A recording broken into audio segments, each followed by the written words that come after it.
Cancer loves acid. Today, Dr. Barbara O'Neill, a globally recognized health expert, shared 7 acid-forming foods that feeds cancer cells. Dr. Barbara O'Neill emphasizes that the pH of the human body is crucial because diseases grow at different pH levels. So to maintain a proper pH balance to prevent illness, the blood's pH should be between 7.35 and 7.4, but in a cellular pH of 5.5, this is where disease thrives, especially yeasts, funguses, and cancer. Cancer loves acid. Cancer also loves no oxygen. The other thing cancer loves is sugar. And so when people come to us wanting help to conquer cancer, you see what we do? We suggest a diet that's highly alkalizing. We suggest ways to oxygenate the body, and we also greatly eliminate the glucose, the sugars going into the body. Now let's quickly look into 7 acid-forming foods we should avoid. But first, let's learn what acid-forming foods mean. Let's have a look at acid-forming foods now. These acid-forming foods are high in the acid-forming minerals, which is phosphorus, sulfur, and chlorine. So what foods are high in phosphorus, sulfur, and chlorine? First is meat.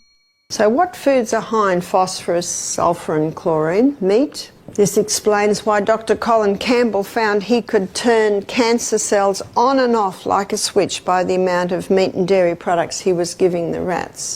Meat in its nature, when it's broken down to food and taken into the energy cycles in your cell, is very acid forming. Red meat and processed meats like hot dogs, sausage, bacon, and deli meat can contribute to increased acidity in the body due to several factors. 1. Protein metabolism. Red meat and processed meats are high in protein. When the body metabolizes protein, it produces byproducts such as sulfuric acid and phosphoric acid. These acids can contribute to acidity in the bloodstream if not adequately balanced by alkaline substances. 2. Phosphorus content. Both red meat and processed meats contain phosphorus.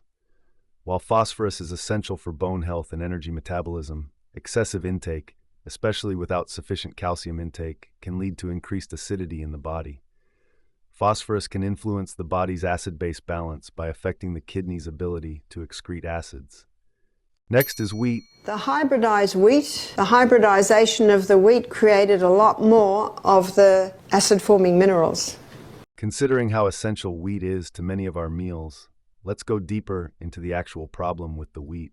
The original wheat that God made is called Enkenhorn, or some call it just Enkhorn. And that original wheat had a very fragile protein or gluten structure. It is not sure when, but they estimate a couple of 1,000 years ago, Enkenhorn did a wild hybrid with a field grass and came up with the Emma strain of wheat. Its structure, its protein or gluten structure is not as fragile, but it's still fairly fragile. And in the 1950s, it was the Emma strain of wheat that was put through intensive crossbreeding.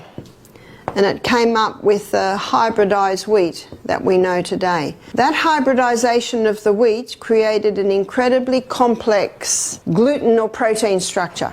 Today we're looking at how the hybridization process changed the gluten or the protein structure, and it's almost only a cast iron gut that can break down that very complex protein or gluten structure.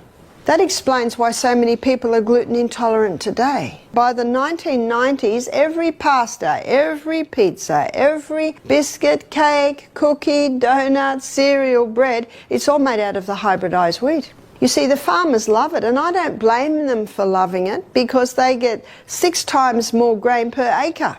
It was zoomed through to help with the starvation crisis in the world, and safety studies were never done. This explains the gluten intolerance that we see today. The 2 most common symptoms of a gluten intolerance is brain fog and bloating. Third is aged cheese. Aged cheese, what's the blue in the blue vein cheese? The blue in the blue vein cheese is mold. I'm not saying that they are okay, because usually they come from cows who have not been fed right or have chemicals in them.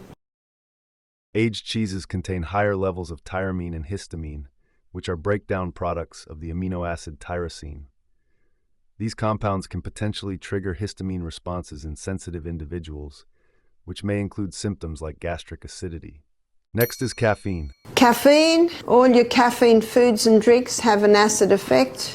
Caffeine is a mild diuretic, meaning it increases urine production. This diuretic effect can lead to mild dehydration in some individuals. Dehydration can affect the body's electrolyte balance and impair kidney function, which may indirectly affect acid-base balance. And of course, caffeine usually comes hand in hand with the sugar, which certainly ups it. And remember our 2.6 Coca-Cola, that's a combination of the caffeine and the sugar. 2.6, this is where Coca-Cola sits. It's a killer, it's toxic. Refined sugar. Refined sugar, it's very acid forming. When we consume sugar, particularly refined sugars like sucrose and fructose, our bodies break them down into glucose and other byproducts through metabolic processes.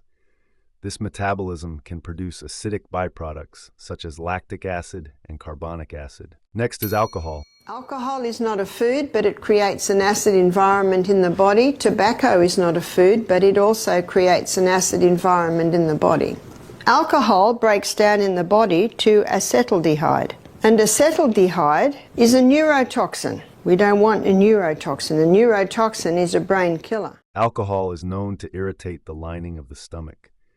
This irritation can stimulate the production of gastric acid, hydrochloric acid, leading to an increase in acidity in the stomach.